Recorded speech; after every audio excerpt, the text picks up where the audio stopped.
Hello student, good morning. I am Yosi Sinha. My dear student, in previous lecture we had discussed about types of crystal system and Bravais lattices. We have already discussed about these terms, but in today class we will discuss about how many number of lattices in crystal system. My dear student, आज के इस lecture में हम लोग discuss करेंगे कि प्रत्येक crystal में कितने तरह के उसमें लैटिसेस होगा, कौन कौन तरह के लैटिस होगा, इसके बारे में हम लोग स्टडी करेंगे। तो चलिए लेट्स स्टार्ट। तो my dear student, types of lattices in crystal system. तो first of all we have to form a table. एक टेबल हम लोग बनाएंगे और इसमें हम लोग लिखेंगे इस तरह से। हालांकि ये जो टॉपिक है आपका एनसीईआरटी में नहीं है, लेकिन बहुत इंपॉर्टेंट टर्म है। इससे एक क्वेश्चन कंपटीशन में भी पूछता है, इसलिए मैं बतला रहा हूँ आपको।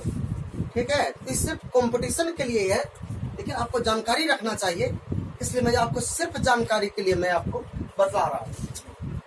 So it is very important with the purpose of objective questions.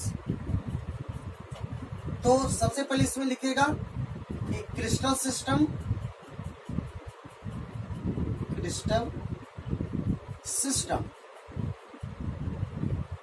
और इसमें आप लिखेंगे कि नंबर ऑफ लैटिसेस, और इसमें टाइप्स ऑफ लैटिसेस। किस तरह का लैटिस कौन कौन होगा इसके बारे में। फर्स्ट ऑफ ऑल हम लोग इस सिस्टम जो क्रिस्टल सिस्टम है, तो इसमें हम लोग सबसे पहले लेंगे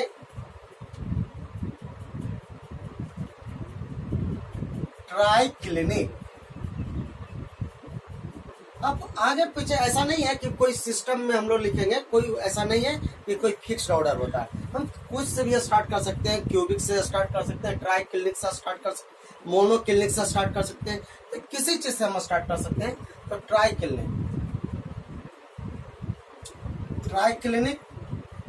क्लिनिक में जो सिस्टम होता है ट्राई क्लिनिक, उसके लिए जो नंबर ऑफ लैटिसेस होता है वो O1 होता है।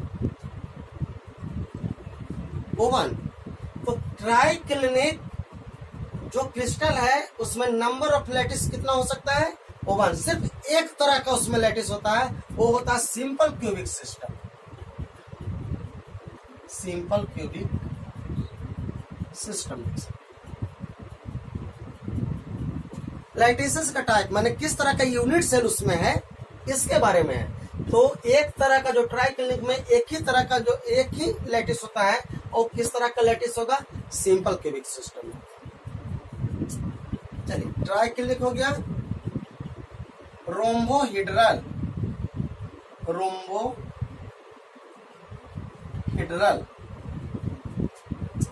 तो रोम्बोहिड्रल में भी आपका एक ही तरह का लैटिस होगा, एक ही प्रकार का, उसमें भी सिंपल क्यूबिक सिस्टम।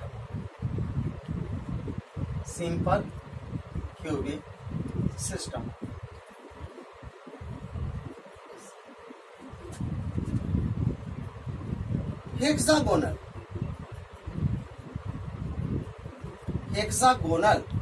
हेक्सागोनल में भी जो नंबर ऑफ लैटिस होगा, it is also contains O1 type of lattice.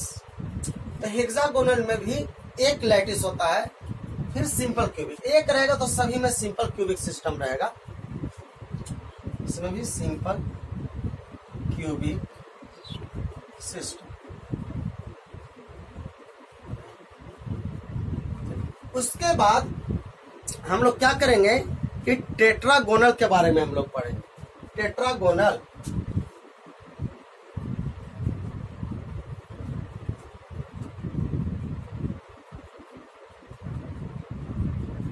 या पहले इसके पहले मोनो क्लिनिक लिख लीजिए।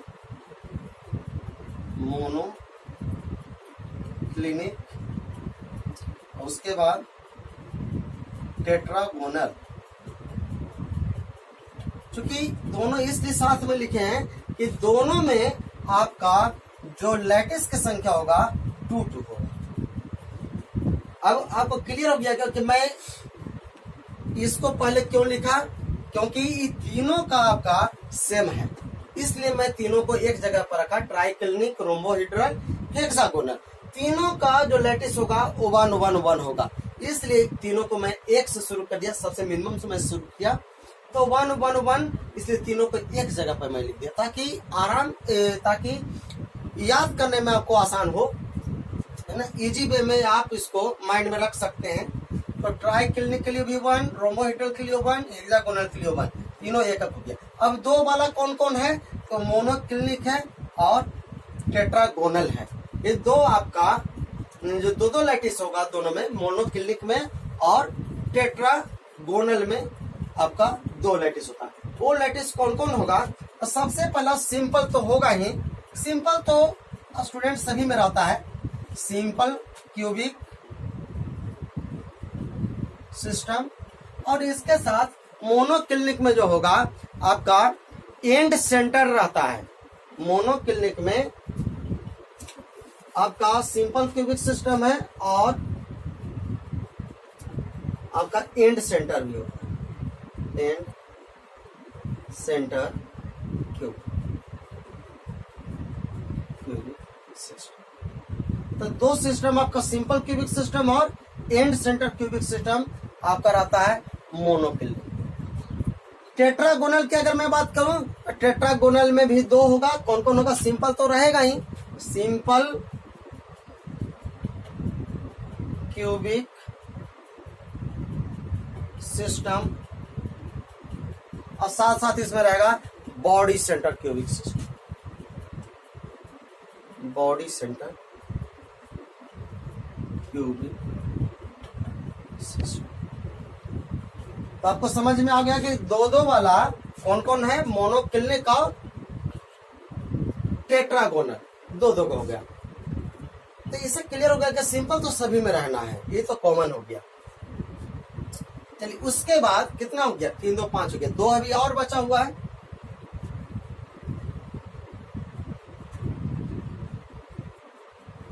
चलिए 3 वाला भी होगा, तो 3 वाला में आपका क्यूबिक होता है, क्यूबिक में सिर्फ जो लैटिस पॉइंट होता है, नंबर ऑफ लैटिस होता है वो 3 होता है। 3 सिर्फ एक ही है, किसके लिए, क्यूबिक के लिए होता है। कौन कौन है, तो सिंपल तो होगा ही, सिंपल तो होगा, सिंपल क्यूबिक सिस्टम। और इसके साथ साथ आपका बॉडी सेंटर भी होगा, फेस सेंटर भी, क्यूबिक में 3 होगा, सिंपल क्यूबिक हो गया और बॉडी सेंटर, बॉडी सेंटर भी होगा और साथ साथ आपका फेस सेंटर भी होता है।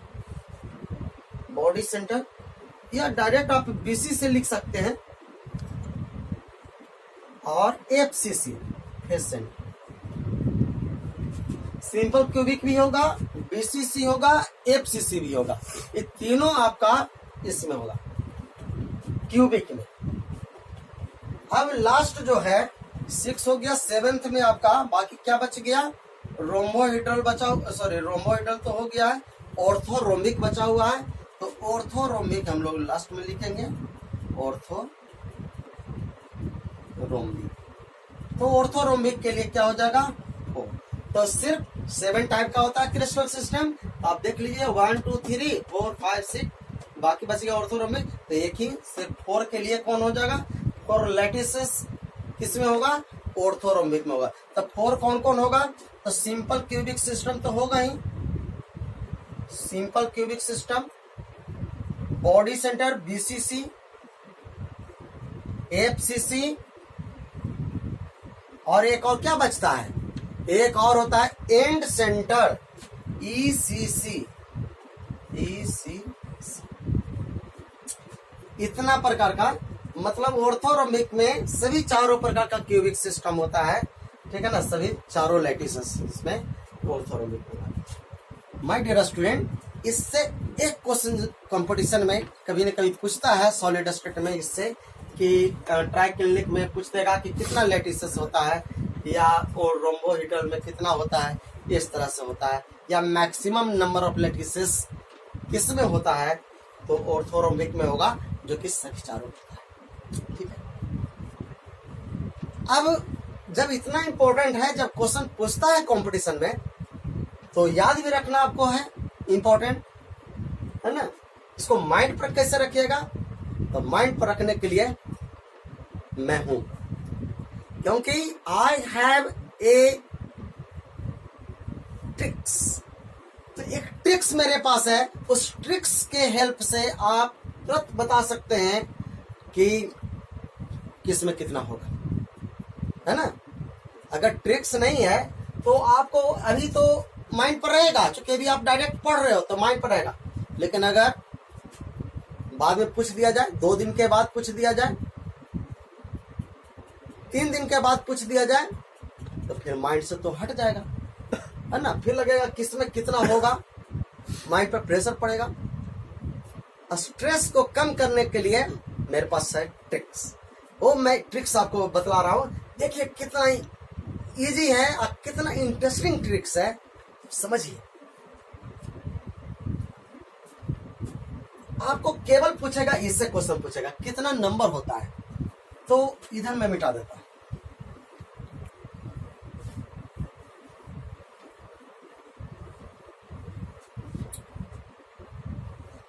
माय डियर स्टूडेंट, अब जो मेरा लिखने का पर्पस था, पहले ट्राइक्लिनिक से मैं शुरू किया, उसके बाद रोम्बोहेड्रल, उसके बाद हेक्सागोनल, इसमें भी जरूर कुछ सीक्रेट छुपा हुआ है। क्यों मैं ट्राइक्लिनिक से स्टार्ट किया, है ना, तो इसके पीछे क्या है। सबसे पहले तो है कि इंक्रीजिंग ऑर्डर में मैंने लिखा 1 के बाद 2, उसके बाद 3, 4, सबसे पहला तो ये हो गया। और ट्रिक्स में भी इसका यूज है, ट्रिक्स के कारण मैं इस तरह से ट्राइक्लिनिक से शुरू किया। वो ट्रिक्स क्या है आप देखिएगा, ये 3 1 1 जो है, समझिएगा अच्छा से, ये जो 1 1 1 है, एक जो है, एक ई कौन कौन है, ट्राइक्लिनिक, रोम्बोहेड्रल, हेक्सागोनल। इसको हम लिख सकते हैं, ट्रिक्स जाने के लिए एक लिख सकते हैं, एक, इसको आप ऐसे भी लिख सकते हैं एक, या कहीं कहीं आप ऐसे भी लिख सकते हैं ई के एक, मैंने एक समझिएगा, एक आ तरह, तरह, इसको तरह पढ़िएगा, एक तरह का, एक तरह का, दो ऐसे लिखिए, दो, एक तरह का दो मोंटी, एक तरह का दो मोंटी, कोई नाम है एक तरह का दो मोंटी। मोंटी 2 स्टूडेंट है आप ही लोग में से, जो आप लोग देख रहे हैं, किसी का मोंटी नाम हो सकता है ना, तो उसी को याद करिएगा, क्या मोंटी, है ना, बस माइंड पर रखिएगा। तो एक तरह का दो मोंटी, एक तरह का कितना मोंटी, 2 मोंटी। अब कहिए सर ये क्या बोल रहे हैं, पहले आप लिखिए, मैं क्यों लिख रहा हूं, एक तरह का 2 मोंटी, मोंटी ऐसे, ठीक है, एक तरह का 2 मोंटी, ऐसे लिख दीजिए मोंटी, एक तरह का 2 मोंटी, एक तरह का कितना मोंटी, एक तरह का 2 मोंटी, बस ऐसे याद रखें, आधा याद हो जाएगा। मैं इसका क्लियर करूंगा कि इसका मतलब क्या है। एक तरह का 2 मोंटी, उसके बाद आइए टिंकू, टिंकू कोई भी टिंकू है, टिंकू फोर्थो पूरा नाम है उसका, फोर्थो कोई टाइटल है, जैसे बंगाली लोग का कुछ नाम रहता है उस तरह का कुछ, तो एक आपका टाइटल मैं दे रहा हूं फोर्थो, तो टिंकू फोर्थो, उनका क्या नाम है। एक और लड़का है मोंटी के अलावे, एक और स्टूडेंट है, उसका नाम है टिंकू, और उसका टाइटल क्या है, फोर्थो। तो टिंकू फोर्थो एक तरह का दो मोंटी, और टिंकू ऐसे यहां पर के यू नहीं लिखेंगे, यहां सी यू लिख देंगे, तो टिंकू हो जाएगा टिंकू फोर्थो।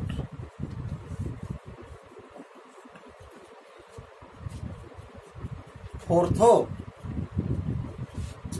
अब देखिए,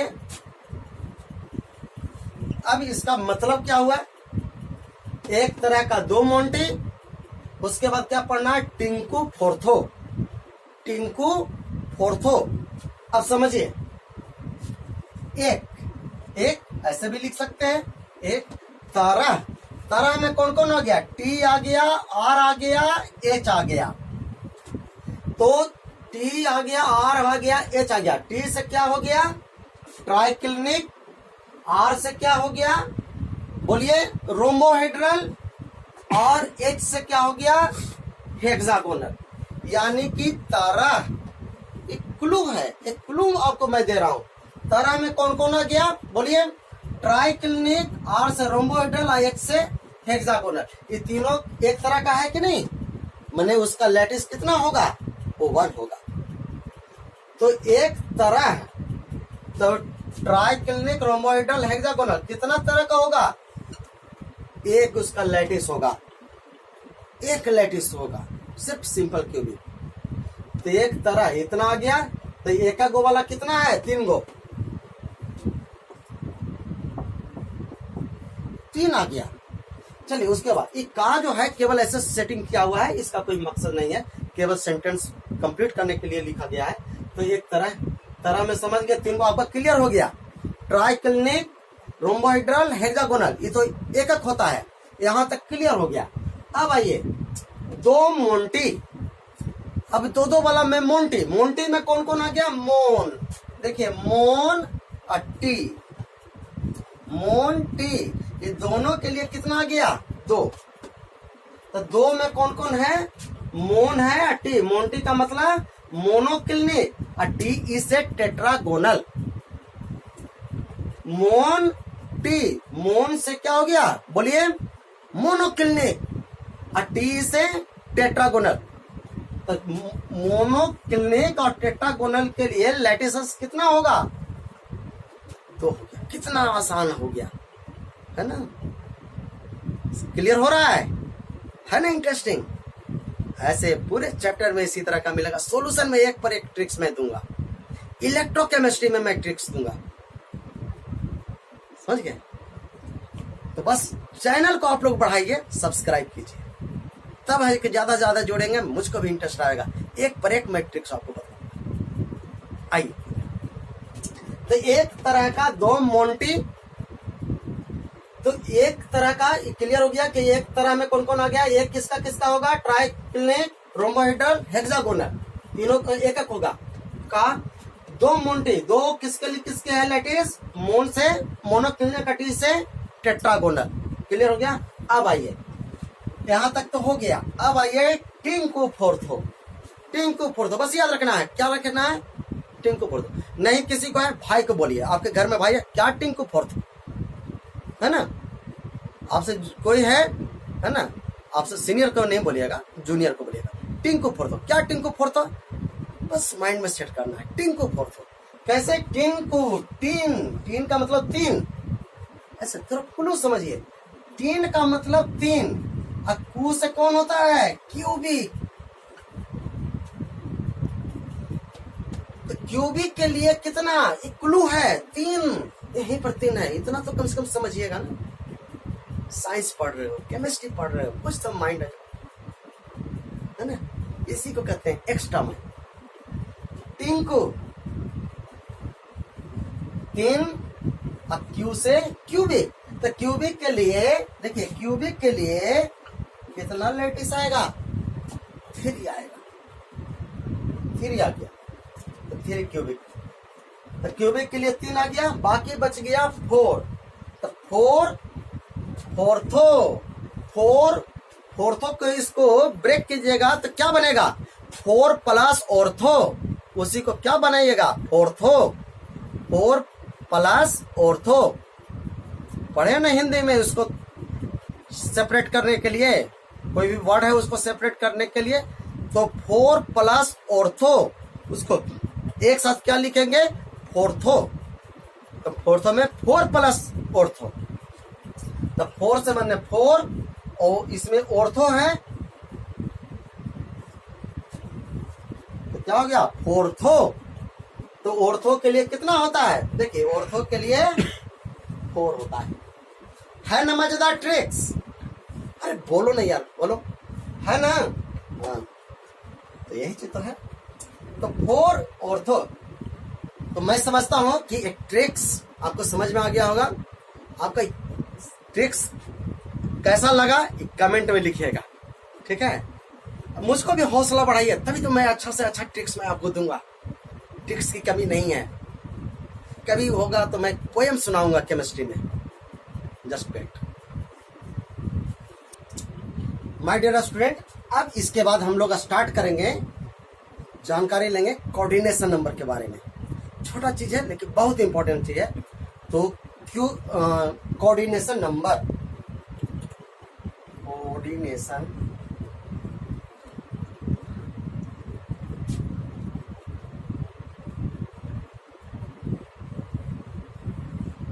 कोऑर्डिनेशन नंबर, कोऑर्डिनेशन नंबर का मतलब हो गया कोऑर्डिनेट करना, ज्वाइन होना।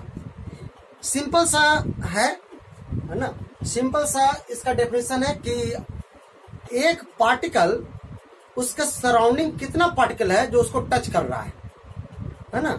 यानी कि एक पार्टिकल आपके पास अगर है कोई, जैसे एक फुटबॉल ले लो, तो एक फुटबॉल उसके चारों तरफ से हम अगर कोई माने कि 3 पार्टिकल को सेट करें, 3 फुटबॉल को टच करवा रहे हैं, तो जो सेंटर का जो फुटबॉल है उसके चारों तरफ से 3 और उसमें टच करवाए, तो एक फुटबॉल कितना से टच कर रहा है, 3 से, उसका कोऑर्डिनेशन नंबर हो जाएगा 3 हो जाएगा। क्लियर है। तो केवल कोऑर्डिनेशन नंबर ही है कि number of surrounding spherical particles which joins with central particle. Central particle से कितना सराउंडिंग पार्टिकल ज्वाइन हो रहा है, ये कहलाता है कोऑर्डिनेशन नंबर। ठीक है। जैसे मान करके चलिए कि हम 3 पार्टिकल ले रहे हैं, 3 स्फेरिकल पार्टिकल है, ये 3 पार्टिकल, और बीच में एक पार्टिकल, बीच में इसको होल बोलते हैं, एक पार्टिकल बीच में डाल, देखिए एक पार्टिकल बीच में डाल, तो एक पार्टिकल है, हम लोग पढ़ेंगे इसके बाद व्हाइट पढ़ेंगे। तो ये जो वॉइड में जो बीच में जो गैप था उसमें हम एक पार्टिकल डाल दिए, वॉइड में एक पार्टिकल डाले हुए हैं स्फेरिकल पार्टिकल। अब ये जो स्फेरिकल पार्टिकल है इसका कोऑर्डिनेशन नंबर कितना होगा, कितना पार्टिकल से टच कर रहा है, ये जो है देखिए इससे टच कर रहा है, इससे टच कर रहा है, इससे टच कर रहा है, तो टचिंग पार्टिकल्स कितने हो गए, 3 हो गए। तो इसका कोऑर्डिनेशन नंबर, जैसे ए कोई पार्टिकल है, ए है, मान करके चलिए कि ए है, तो ए पार्टिकल का इसका कोऑर्डिनेशन नंबर कितना हो गया, 3 हो गया। ठीक उसी तरह से मान लेते हैं कोई पार्टिकल है इस तरह से, इस तरह से, और ये जो इसको बोलते हैं बीच में जो बोलते हैं वॉइड, जो खाली जगह बच जाता है, इसको एक्सप्लेन मैं करूंगा। इसमें मान लेते हैं कि पूरे बीच में एक पार्टिकल आ गया, एक पार्टिकल। अब जरा देखिए ए पार्टिकल कितना पार्टिकल से टच कर रहा है, 1 2 3 4 पार्टिकल से टच कर रहा है। तो इसका, ये भी कोई पार्टिकल, तो इसका कोऑर्डिनेशन नंबर कितना हो गया, चलिए माने कि बी कोई पार्टिकल है, तो बी का कोऑर्डिनेशन नंबर कितना हो गया, coordination number of B particle equal to 4। इसका कोऑर्डिनेशन नंबर हो गया 4 हो गया, इसका कोऑर्डिनेशन नंबर हो गया 3 हो गया। तो दिस इज कोऑर्डिनेशन। क्लियर हो गया। तो चलिए लिखिए तो मेरे साथ, कोऑर्डिनेशन नंबर का definition coordination number.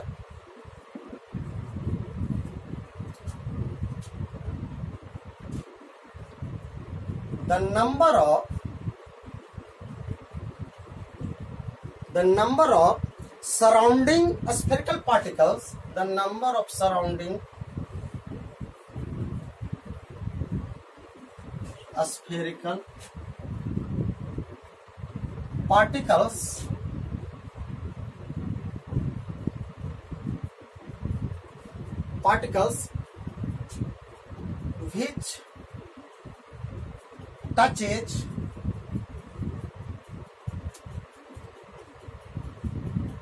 which touches to central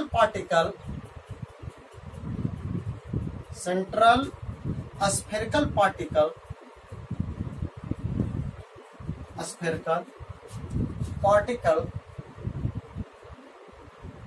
is called coordination number. Is called coordination number. Example आप लिख सकते हैं, तो एग्जाम्पल दिया हुआ है, इसको आप नोट कीजिए। कोऑर्डिनेशन नंबर इस तरह से।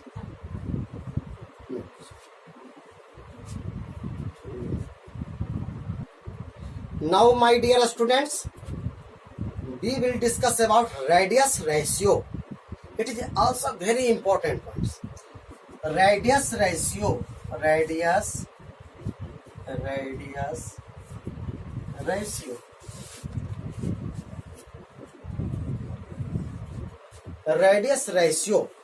तो व्हाट इज रेडियस रेशियो? तो नाम से क्लियर है कि रेडियस का रेशियो, तो रेडियस का रेशियो होने के लिए दो पार्टिकल चाहिए। तो यहां पर जैसे सपोज डेट ऐसे समझिए कि सोडियम क्लोराइड है, कोई सॉलिड है सोडियम क्लोराइड, इसमें कटायन है, दूसरा एनाइन है। एक कटायन है, सोडियम प्लस बनेगा, Cl माइनस बनेगा। तो इसका रेडियस को R मान लेते हैं, तो सोडियम प्लस का, तो रेडियस ऑफ कटायन हो गया, प्लस वाला को क्या बोलते हैं? कटायन। ये हो गया रेडियस ऑफ कटायन। और उसी तरह से इसको हम ले सकते हैं Cl माइनस, एनाइन बन गया रेडियस ऑफ एनाइन। तो कटायन का रेडियस कुछ तो साइज होगा इसका, है ना? तो कटायन का रेडियस और एनाइन का रेडियस का जो रेशियो होगा, this is called radius ratio. It is very simple definition of radius ratio. The ratio of radius of cation to radius of anion, the ratio of radius of cation to radius of anion is called radius ratio. Okay, तो write down, चलिए radius ratio का definition लिखिए।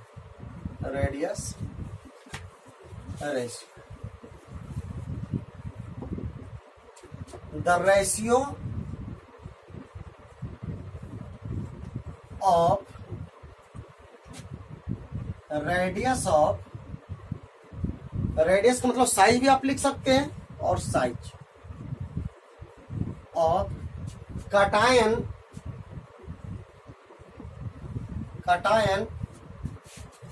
To radius size of anion is called radius ratio. Is called radius ratio. Okay, मतलब minimum size उसका कितना है cation का, और मिनिमम हम लोग लेते हैं एनाइन का साइज, दोनों का रेशियो निकालेंगे। This is called radius ratio. तो इसको हम लिख सकते हैं therefore radius ratio equal to होगा रेडियस ऑफ कटायन, लिखेंगे radius of cation to, ratio है radius of anion. radius of cation by radius of anion. This is called radius ratio. It is also denoted by R plus मतलब cation by R minus. ऐसे भी आप लिख सकते हैं. This is radius. Clear. जैसे suppose date sodium chloride है, example में आप लिख सकते हैं. तो इसका रेडियस रेशियो क्या होगा? Radius ratio of sodium chloride equal to R Na plus R C minus. तो रेडियस दिया रहेगा. जब इसका रेडियस दिया हुआ रहेगा, इसका रेडियस दिया हुआ रहेगा, तो आप रेडियस रेशियो निकाल सकते हैं. या रेडियस रेशियो पूरा का दिया हुआ सोडियम क्लोराइड का, एक का दिया हुआ दूसरा कप निकाल सकते हैं. तो इस तरह से ये हो गया रेडियस रेशियो. अब कौन सा शेप के लिए उसमें कटायन का साइज कितना होना चाहिए, एनायन का मैंने दोनों का रेशियो कितना होना चाहिए मिनिमम, उसके लिए मैं आपको एक टेबल बना देता हूं. ठीक है, एक टेबल मैं बना देता हूं. उसके हेल्प से आपको एक आइडिया मिल जाएगा, एक लिमिटिंग आइडिया मिल जाएगा कि उसका कितना रेडियस हो सकता है, रेडियस रेशियो. ठीक है, तो एक टेबल बनाते हैं. माय डियर स्टूडेंट, ये हो गया रेडियस रेशियो का टेबल.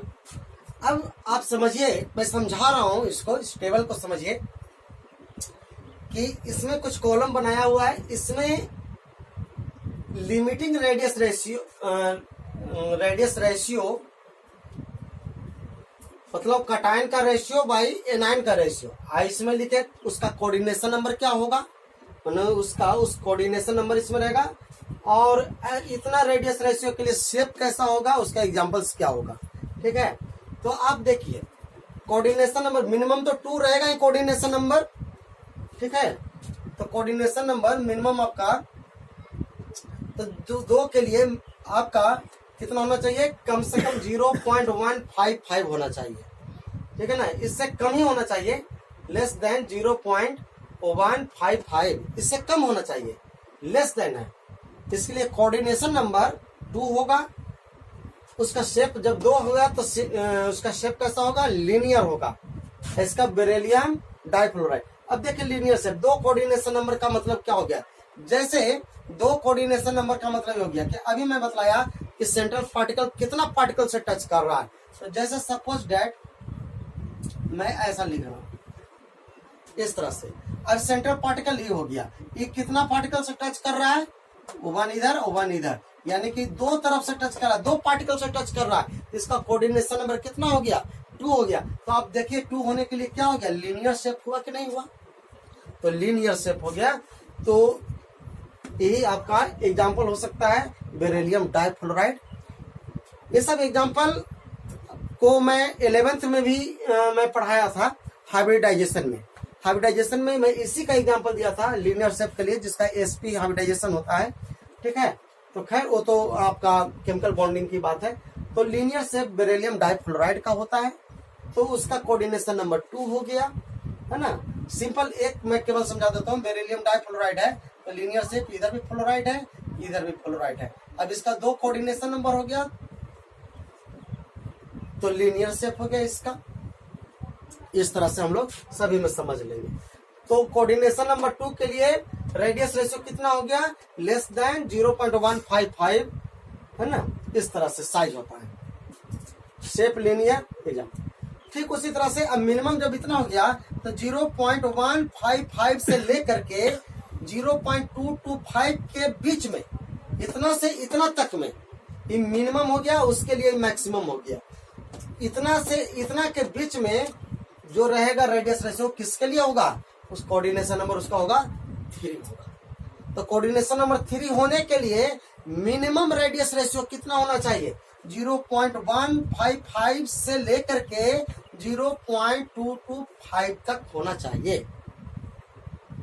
चाहिए, तो उसका जब 3 है तो ट्राइगोनल प्लेनर आ जाएगा. जब 3 है तो देखिए इस तरह से मैं बतलाया था तीन पार्टिकल, बीच में एक पार्टिकल अगर है, ये तीन पार्टिकल से ट्राइगोनल होगा कि नहीं होगा? ट्राइगोनल प्लेनर हो जाएगा। तो इस तरह से तो ट्राइगोनल प्लेनर हो गया। 3 कोऑर्डिनेशन नंबर के लिए एग्जांपल होगा D2O3। इस तरह से अब आइए, तो 0.15 से लेकर के 0.225 तक हम लोग देख लिए। अब यहां से इसके आगे बढ़ रहे हैं, यानी कि 0.225 से लेकर के अब कहां तक जा रहे हैं? 0.414 तक।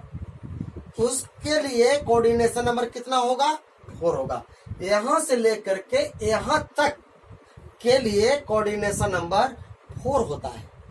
इसको प्रैक्टिस करना पड़ेगा आपको। 4 होता है, तो उसके लिए कोऑर्डिनेशन नंबर क्या हो जाएगा? टेट्राहेड्रल। टेट्राहेड्रल 4 पार्टिकल से कंसिस्टिंग रहेगा। ये आगे मैं पूरा एक्सप्लेन करूंगा टेट्राहेड्रल के लिए। तो टेट्राहेड्रल के लिए कोऑर्डिनेशन नंबर 4 होता है, 4 पार्टिकल रहेगा। उसके लिए यहां से लेकर के आते हैं, यानी कि 0.225 से लेकर के 0.414 तक के लिए कोऑर्डिनेशन नंबर 4 के लिए होता है, उसका टेट्राहेड्रल होता है। एग्जाम्पल में आप ले सकते हैं जिंक सल्फाइड या सिलिकेट आयन, SiO4 4 माइनस है, उस पर सिलिकेट आयन। इस तरह से अब आइए, तो 0.414 इसमें 0.414 से लेकर के आगे बढ़ रहे हैं 0.732 तक मिनिमम। फिर यहां पर आ गया 0.414 से लेकर 0.732 तक, उसका भी कोऑर्डिनेशन नंबर 4 होता है, लेकिन दोनों में डिफरेंस है। क्या डिफरेंस है? E4 के लिए कैसा था? से टेट्राहेड्रल था, और E4 के लिए स्क्वायर प्लेनर होगा। दोनों में डिफरेंस है। 4 कोऑर्डिनेशन नंबर के लिए टेट्राहेड्रल भी होता है और 4 पार्टिकल से स्क्वायर प्लेनर भी बना सकते हैं। जैसे मैं थोड़ा एक एग्जांपल समझा रहा हूं, इस तरह से देखिए दोनों में क्या डिफरेंस है। 4 पार्टिकल के लिए एक तो डिफरेंस है, इस तरह से होता है। देखिए टेट्राहेड्रल का मैं बात कर रहा हूं, 3 पार्टिकल ऐसे और 1 पार्टिकल ऊपर में होता है। देखिए ये हो गया, ये टेट्राहेड्रल शेप हो गया 4 पार्टिकल के द्वारा, इस तरह से ना। तो और स्क्वायर प्लेनर की बात कर रहे हैं, तो इस तरह से होगा 4 पार्टिकल, इस तरह से होगा। यहाँ पर कोई पार्टिकल होगा, तो इसके लिए 4 पार्टिकल हो गया। तो इसके लिए शेप कैसा हो जाएगा? स्क्वायर प्लेनर इसको बोलेंगे, इसको स्क्वायर प्लेनर बोलेंगे, और 4 पार्टिकल को क्या बोलेंगे? टेट्राहेड्रल बोलेंगे। तो दोनों का कोऑर्डिनेशन में 4 ही है। तो डिफरेंस किसमें हो जाता है? डिफरेंस आ जाता है शेप में। तो टेट्राहेड्रल के लिए ये हो गया example zinc sulphide, silicate ion, और स्क्वायर प्लेनर के लिए प्लेटिनम टेट्राक्लोराइड। इस तरह से PtCl4 2 माइनस है। तो ये हो गया। तो यही अंतर आता है। तो थोड़ा सा मतलब 0.225 से लेकर 0.414 तक के लिए भी कोऑर्डिनेशन नंबर 4, और 0.414 से लेकर के 0.732 तक के भी कोऑर्डिनेशन नंबर 4 ही होगा। लेकिन डिफरेंस कहां पर है बता दिए हैं कि इसका टेट्राहेड्रल होता है, इसका स्क्वायर प्लेनर होता है। ये आपको माइंड पर रखना पड़ेगा, थोड़ा प्रैक्टिस कीजिए, ठीक है। अब देखिए, अब एक चीज और मजेदार यहां पर आ रहा है कि 0.414 से 0.732 तक तो 4 था कोऑर्डिनेशन नंबर, लेकिन फिर देखिए वही चीज एकदम सेम। देखिए 0.414 से लेकर के और फिर 0.732 तक, इसका भी कोऑर्डिनेशन नंबर कितना होता है? इसका 6 भी होता है। 6 भी कोऑर्डिनेशन नंबर इतना होता है। तो स्क्वायर प्लेनर और ऑक्टाहेड्रल दोनों के लिए कोऑर्डिनेशन रेडियस रेशियो सेम होगा। ये चीज ध्यान देना है। हालांकि कितना एनसीईआरटी वगैरह में आपका स्क्वायर प्लेनर को मेंशन नहीं किया है, केवल टेट्राहेड्रल को मेंशन किया है यहां से लेकर यहां तक, और फिर उसके बाद ऑक्टाहेड्रल को कर दिया है, यानी कि 0.414 से आगे बढ़ाया तो ऑक्टाहेड्रल होता है। लेकिन एक स्क्वायर प्लेनर भी होता है 4 के लिए। तो ए आई क्या हो गया? दोनों सेम हो गया, ठीक है। तो 6 कोऑर्डिनेशन नंबर होता है, 6 के लिए ऑक्टाहेड्रल होता है। इस सब फिगर में बतलाऊंगा, नेक्स्ट आपका जो वीडियो बनेगा उसमें होगा इस सब के बारे में। तो 6 कोऑर्डिनेशन नंबर के लिए भी रेडियस रेशियो कितना होगा? 0.414 से लेकर 0.732 जो स्क्वायर प्लेनर का तो वही रहेगा। 6 कोऑर्डिनेशन नंबर जब होगा तो ऑक्टाहेड्रल हो जाएगा। Sodium chloride, very important example. Sodium chloride का शेप कैसा होता है? ऑक्टाहेड्रल होता है। 6 कोऑर्डिनेशन नंबर 6 होगा। सब आगे पढ़ना है, सब नेक्स्ट वीडियो में इसका फिगर भी बतलाएंगे कि कैसे कोऑर्डिनेट इसका ऑक्टाहेड्रल सोडियम क्लोराइड का होगा, सारा चीज पढ़ाएंगे, जस्ट वेट।